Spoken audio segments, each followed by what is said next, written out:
Students, this is Dr. Vibha Tiwari, Assistant Professor of English, College Education, Rajasthan. Students, today's video, which is meant for Gyandu channel, an initiative of College Education, Rajasthan, I'm going to analyze Shakespeare's poem, The Seven Ages of Man. But before I take up the text of the poem, let me discuss some basic facts regarding the poet himself. Though I must tell you people that Shakespeare has already been discussed in detail in one or two videos already uploaded on this channel, so kindly be in touch, keep watching the videos. So if we talk about the poet Shakespeare, he was born and raised in Stratford-upon-Avon, Warwickshire, England. And let me mention the fact that he is the one who is also known as Bard of Avon. And this question is often asked in examinations, so remember this fact that it is Shakespeare who is known as Bard of Avon. He got married at the age of 18 and to Anne Hathaway. Between 1585 and 1592, he began a successful career in London as an actor, a writer, and he also owned a playing company known as the King's Men. So we can very well see that he was a multifaceted person. Shakespeare's most fruitful, period was the period between 1589 to 1613, because during this period he produced the greatest known works of literature. He wrote 154 sonnets, 2 long narrative poems, and about 3 dozen plays. As I told you in the very beginning, he was the one who actually explored almost all the genres of literature. Now, before I start the poem, let's know what this poem is about. So, the 7 ages of man, it is better known as All the World's a Stage, and it is actually a dialogue from Shakespeare's famous comedy As You Like It. And this dialogue takes place in scene 7th of Act 2. And the one who is speaking is none other than Jax, who happens to be the clown of the play. And here he is talking to Duke Senior and Orlando in the forest of Arden. And why he has said this, why there is the need of this dialogue. So the situation was like that Duke Senior was quite dejected. He was feeling very low. And in order to console him, Jax narrates certain philosophical facts.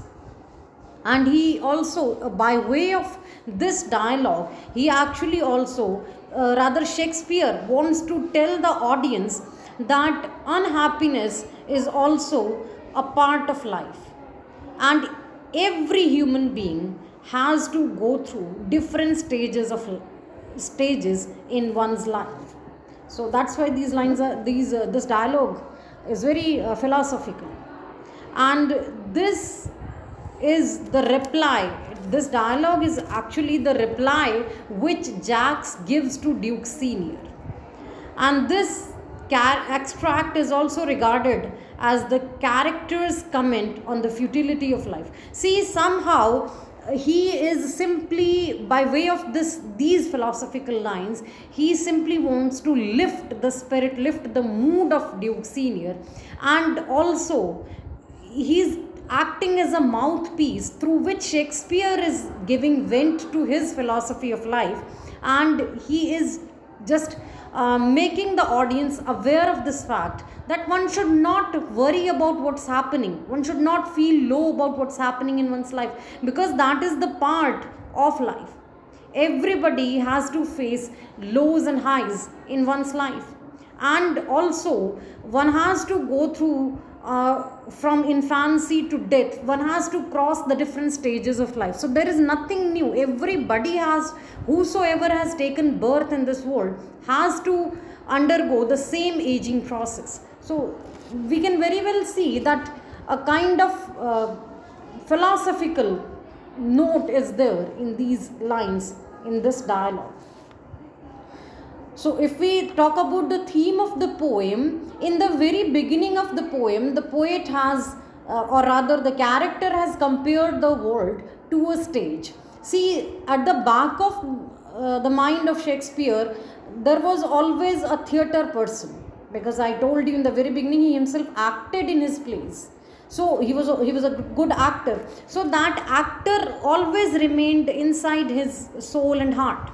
And when he actually started writing, the suppressed actor came again forward in the form of such lines. So in the very beginning of the poem, we find that he has compared the world to a stage.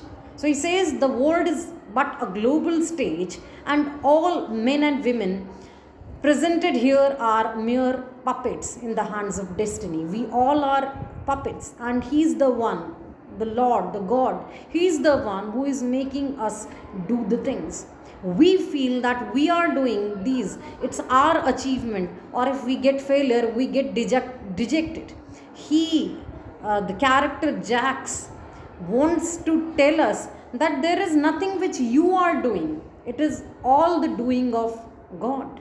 So one should not feel very proud if if one achieves something. Similarly, one should not feel dejected at loss, because getting and losing, that's a part of life, and it has been predestined in one's life by none other than God. So he says, just like the infrastructures of stage, the world has its own entrances and exits. When one takes birth, it is actually comparable to the entrance of a character onto the stage to play one's part. Similarly, death is comparable to the exit. And between this entrance and between this entrance and exit, there are 7 stages primarily which a person has to undergo. So Shakespeare has said, he has presented a similarity between certain characters and the stages of life. He says the first stage is that of infancy, when the person is helpless, totally dependent on parents or nurse, whosoever is there to take care of. Then comes the second stage, which Shakespeare says, whining schoolboy, when the person is a bit grown up, the childhood, when he is unwilling to go to the school and literally is dragged by the parents to the school. Then comes the third stage, which is the adolescent one, which he calls the emotional lover stage, when one is very much interested in the opposite sex, and he all the time is busy in pampering his beloved. So that is the third stage. Then comes the fourth stage, which he calls the devoted soldier, and we can say the adulthood. During that stage, the person is very much concerned regarding one's reputation, and most of the fights are picked by him in the name of honor. So that is the fourth stage. Then comes the next stage, matured adulthood, or late adulthood, which he calls the wise judge stage, when one develops a tendency to judge the surroundings. More often, parents are in the role of judges for their kids. So there is a kind of maturity, there is a kind of severity in the attitude of the person that comes on its own, and that, according to Shakespeare, is the fifth stage of life. Then comes the old man stage, or the early old age, I would say this. See, when one is actually old, but he is fully capable of carrying out his day-to-day business, or you can say that when one is in full one is having a full command over one's faculties, then that is old man stage, when the body is old but the mind is still active. Lastly comes the extremely aged stage, or the you can say the stage just before death, when one loses and the hold over one's faculties, as well as one gets oblivious of the surroundings, one loses interest in life, one loses interest in everything. That is, you can say, the just one stage before the final end of life or the death. So these are, see how beautifully he has just compared these stages, and he has given you exactly a particular person with whom you could just have the qualities drawn, which are very much akin to the particular stage that he is talking about. So all these 7 persons actually reflect those qualities which one imbibes throughout the journey of his life. So that is the theme of the poem. Now let's just have the analysis of the poem. I'm going to take up the text now. All the world's a stage, and all the men and women merely players. They have their exits and entrances, and one man in his time plays many parts, his acts being 7 ages. See, as I told you earlier also, in the very beginning, this line has actually become immortal in literature. He says, all the world's a stage. Jack says, this whole world is nothing. It's a kind of stage. We can compare it to a stage. There's a great metaphor in the very beginning. And all the men and women merely players. And we all, we the inhabitants of this planet, we are merely players.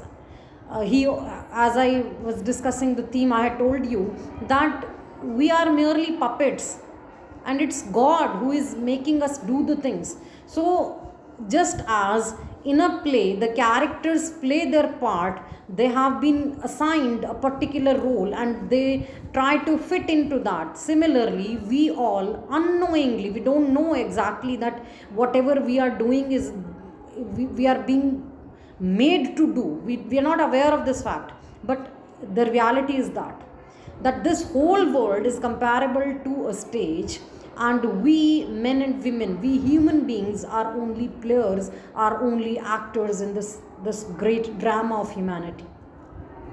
They have their exits and entrances. People come and go, people take birth and die.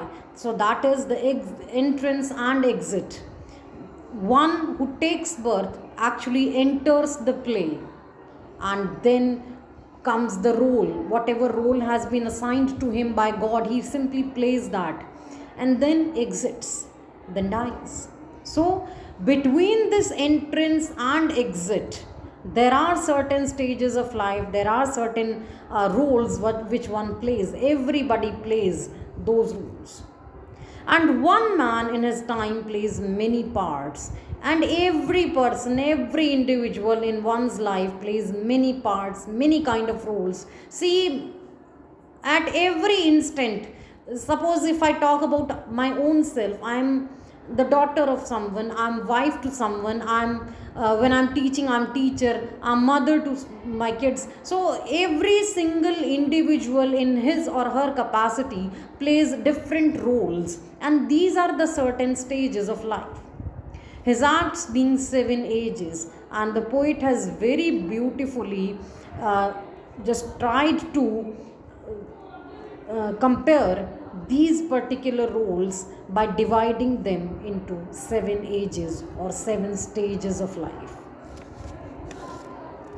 At first, the infant, mewling and puking in the nurse's arm. Now, the very first stage, the stage of infancy, when the infant is not aware of the surroundings and he is solely dependent upon the nurse or the mother. So the first stage is the infant stage, when the infant is mewling and puking, when it is all the time crying and vomiting in the hands of nurse. The nurse or the mother is holding the baby all the time, and what it does, it simply sucks the milk and vomits. Those are the basic activities done by an infant. Then the whining schoolboy with his sash and shining morning face, creeping like snail unwillingly to school. Now this is the second stage, and nowadays you might have seen such scenes occurring in the very morning. अभी क्या school खुले हुए हैं, तो सुबह सुबह देखा होगा आपने कि छोटे बच्चों को पेरेंट्स खींच कर लेकर जा रहे हैं. They are creeping like snail, because I don't feel that any of the kids is very much willing to go to school. Everybody is basking in the glory of their lives, and they are very much enjoying their lives. Suddenly there comes, you can say, going to a school comes like a bang onto their heads, and they are quite unwilling. So the second stage, the first was infancy, when the person was solely dependent upon the mother or the nurse, and the only act that he did was mewling and puking, vomiting and crying in the nurse's arms or in the mother's arms. The second stage is the stage which he compares, which actually is the childhood stage, but the poet has given it the name of whining schoolboy stage. When the school going kid is being dragged literally to the school by the parents or whosoever is there in the capacity of guardian, he is literally dragged to the school. He is holding his satchel on his back, and he is whining, he is howling, creating great noise, crying at a very loud pace, and he is being dragged to the school. And shining morning face, the face is shining very bright, because it is the habit of mothers, they just rub the face of their kids while they are taking them to the school. Before just getting them dressed for the school, they bathe their kids, and it is their habit to rub the face, so that unless it starts shining. So it's the shining morning face. But the pace of the kid is that of a snail.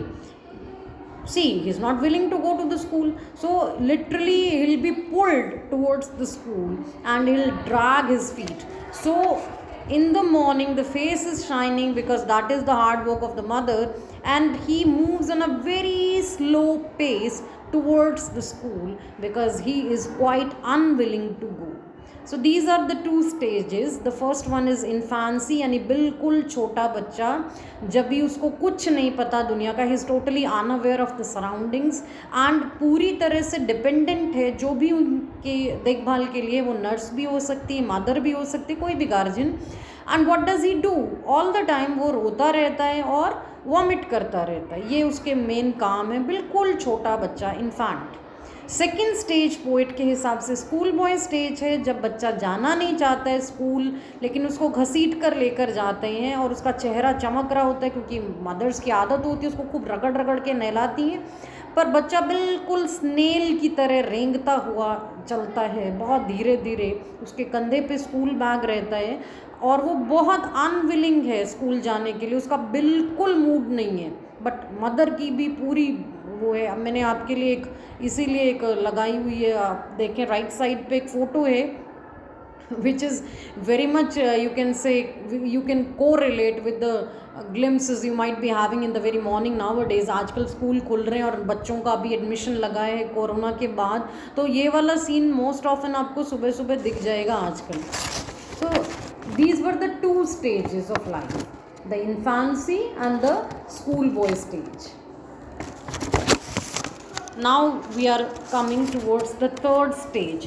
Third stage is, and then the lover sighing like furnace with a woeful ballad made to his mistress eyebrow. I told you in the third stage one gets attracted towards the opposite one, and this stage according to the poet is the third stage, the lover stage, when the lover is actually very much concerned with the well-being of his beloved, and all the time he is sighing like furnace. A beautiful simile is here. All the time he's sighing because, see, more often it happens that the beloved is not interested in the lover and he rejects him. So he is trying to cajole the beloved. So he is sighing like a furnace, and he is singing always ballad songs which are woeful, sad songs. They attract him, and he starts composing even.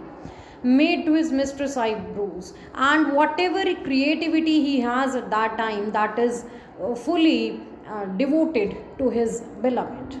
So this is the third stage, the adolescent stage, when one is very much concerned about the life of the beloved. And the poet says he is sighing like a furnace, भट्टी की तरह से आहें भर रहे होते, लंबी लंबी सांसें छोड़ते हैं, with a woeful ballad, और दुख भरा गीत हमेशा woeful ballads क्रिएट करते रहेंगे, कंपोज करते रहेंगे अपनी beloved के लिए, मिस्ट्रेस के लिए. That was the third stage.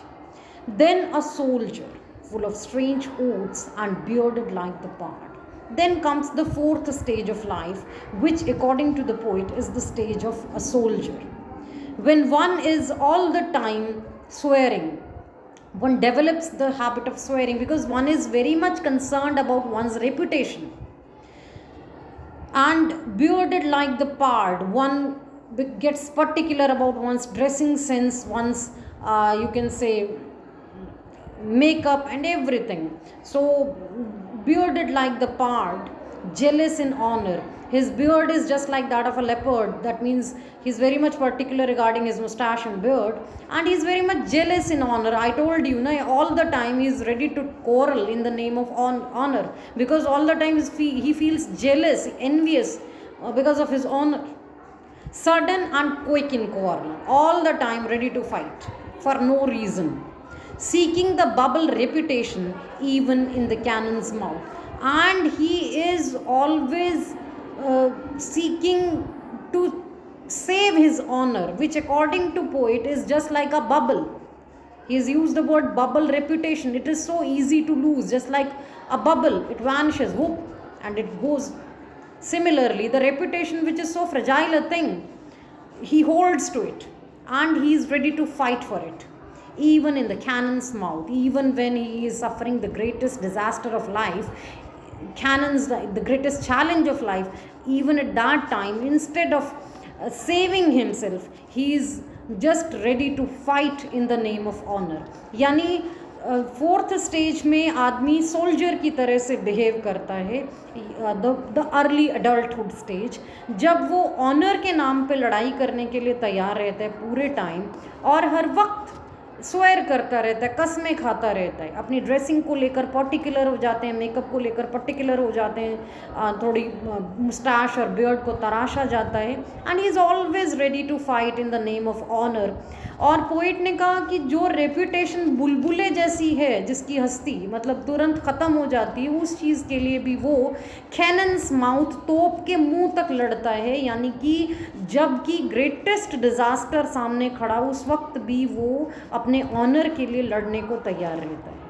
So that's all for today. I'll be continuing the same poem with the text in the next video also. So keep watching. That's all for today. Bye bye for today.